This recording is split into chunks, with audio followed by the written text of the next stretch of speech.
Game Points, Matthew Ross here till 7 o'clock. Mo Khan, Dave Trentadue is here as well. Jimmy G is on the board. It's now winding down in the last game for Team Canada, the women's round-robin tournament.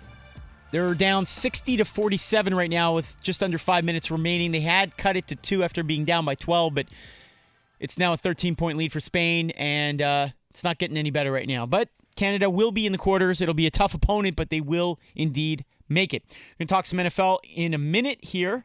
However, I just want to say hello to our good friends at Cheeseburger Mobile. Now, if you want a classic eatery kind of feel at your next party, whether it's in your backyard, at your office, they have 4 trucks and they'll drive anywhere in Quebec. You can count on Cheeseburger Mobile to bring it. We're talking about hamburgers as big as a pound. We're talking about poutine bars with tons of different toppings that they can bring. We're talking about ice cream bar as well, if you want that. So flexible are Cheeseburger Mobile that they can cater the menu to what you need. Bring in 100 flavors for ice cream, even if you have to.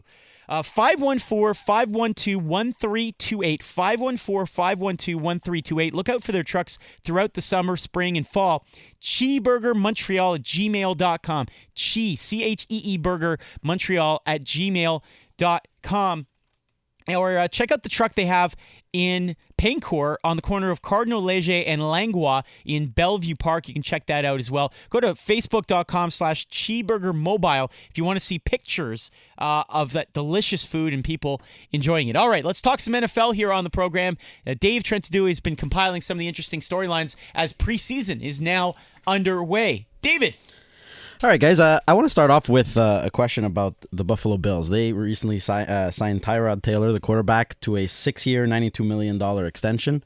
At first, that looks a little crazy. It's almost $100 million, but it's an extremely team-friendly deal. It's only $9.5 million of that is guaranteed, and the Bills have an out after 1 year. Do you guys see Tyrod Taylor as the quarterback of the future in Buffalo? When you sign a 6-year deal, in general, you don't see those 6 years. So he'll get at least 1 for sure, 2 perhaps.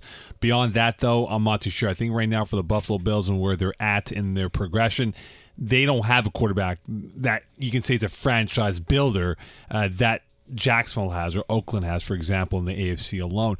So I think right now for Tyrod Taylor, yes, they're giving him the vote of confidence, but also they're giving him the carrot saying, listen, here's your chance to earn this long-term deal. Go out there, prove us right, and we'll extend that deal by 2, if not 3 more years. Elsewhere? All right, we'll go. I want to talk a bit about the Denver Broncos. You mean the shirt I'm wearing right now? Yes, sir. exactly. Yes, sir, yeah.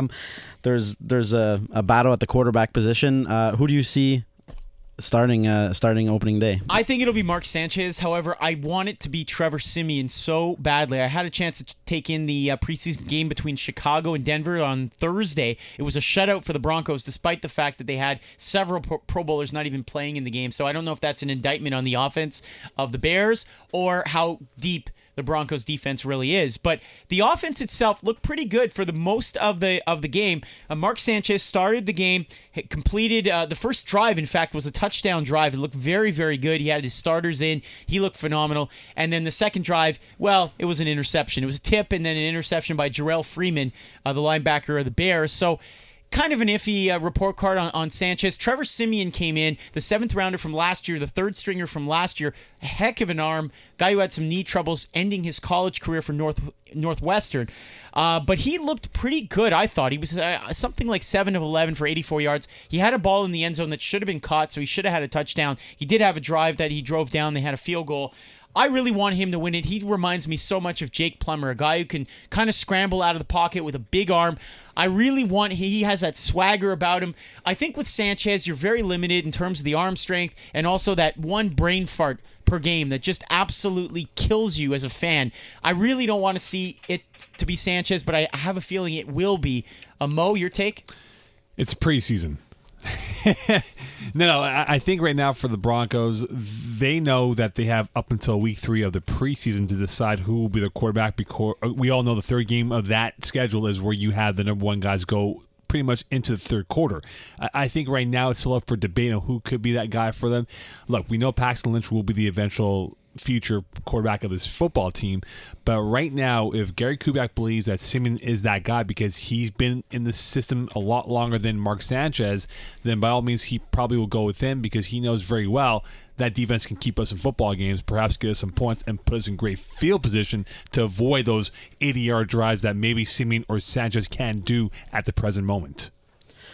All right, and I don't know if you guys saw it in LA. There was 90,000 people at the LA Rams preseason game against the Cowboys. Unbelievable. And I want to get your take on Jared Goff. He's battling the number one spot. It's funny you mention that because Mo came in, and one of the first anecdotes he talked about NFL-wise off air was Jared Goff. Well, like, hold on, to finish off your question here, Dave. Well, I just want to see how you see their battle. I mean, he's battling with Case Keenum, so I just want to see how you see that battle. And Sean Mannion, too. Yes, right. I think Jeff Fisher's going to do his best to protect Jared Goff for the time being. This team isn't ready to compete for the NFC West. You got Arizona, Seattle, both 1-1A in that division. Probably two heavyweight contenders for the NFC as a whole. I just think that for Jared Goff, what we saw from him yesterday, albeit a small sample size, he does have potential, but remember, he's going from a spread offense in college to playing a pro-style offense. If you watch Hard Knocks so far, he has not really adapted as seamlessly as they want him to the cadences, the play calling, to be able to command the huddle as well. So there is some time for him to grow as a quarterback. I think for Jeff Fisher, like he did with Steve McNair, I don't think they'll do that 2-year wait.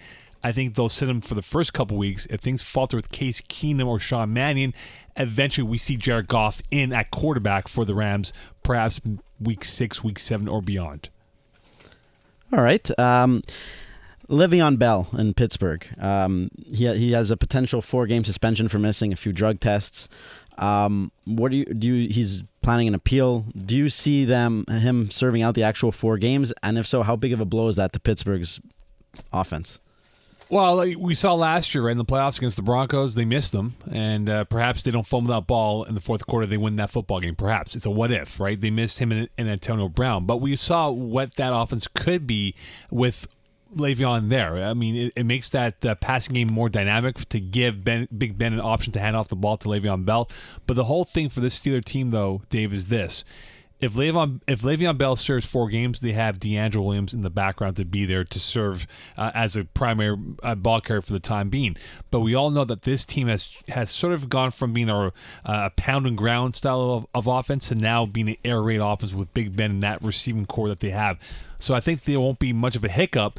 But I think for Le'Veon Bell, he wants that long-term deal. Will he get that money from Pittsburgh? I'm not too sure right now.